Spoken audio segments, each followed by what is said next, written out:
dia pasti akan pergi. Allahu Akbar.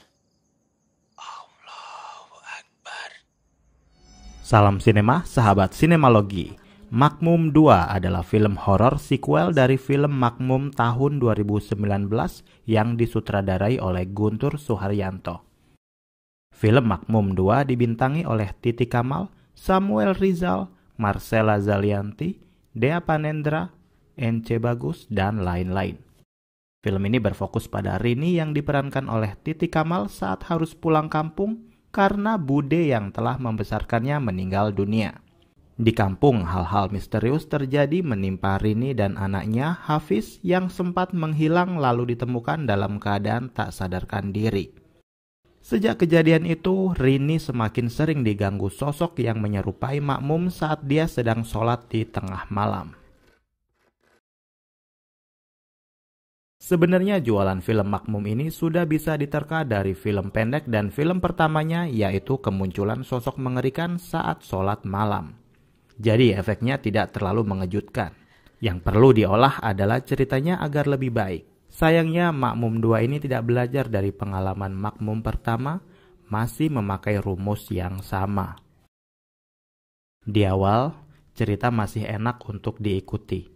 Adegan sholat yang berujung pada kemunculan Makmum yang tak diundang cukup mengandung jump scare yang lumayan. Namun ketika lokasi berpindah ke kampung pedesaan yang sangat tertinggal sekali, film ini berubah menjadi cukup aneh. Ada banyak sekali hal-hal kecil yang menjadi tanda tanya besar di benak saya. Seperti kemunculan karakter Aisyah dan Lastri yang diperankan oleh Marcella Zalianty dan Dea Panendra. Keduanya nggak punya motivasi yang jelas. Hanya sekedar pelengkap untuk menyempurnakan tingkah Titi Kamal dengan peran Rininya yang saya yakin setelah syuting suaranya pasti habis. Akting Titi Kamal tidak buruk. Bahkan ekspresi ketakutannya sudah memiliki ciri. Hanya saja di setiap adegan, Rini terlihat seperti kebingungan untuk menentukan akhir ceritanya sendiri. Ada keterpaksaan yang membuat saya pengen ngakak tapi takut dosa. Yang jelas para aktivis peduli lingkungan bakal suka dengan endingnya yang wow banget ini.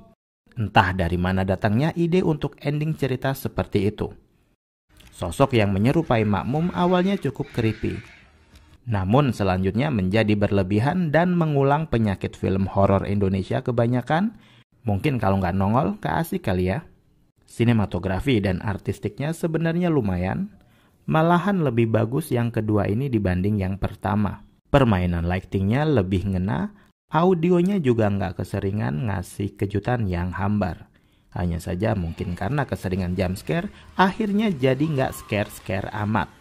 Kalau di Makmum pertama marketingnya mengandalkan kesuksesan film pendeknya, kali ini Makmum 2 mengandalkan kesuksesan Makmum pertama yang menjadi film Indonesia pertama yang paling laris di Malaysia versi Muri. Tapi tidak untuk di negeri sendiri.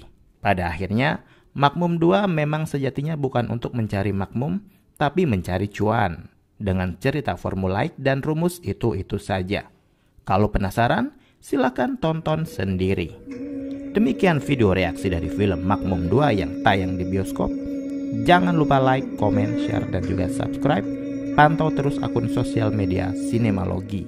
Salam sinema dan bye-bye.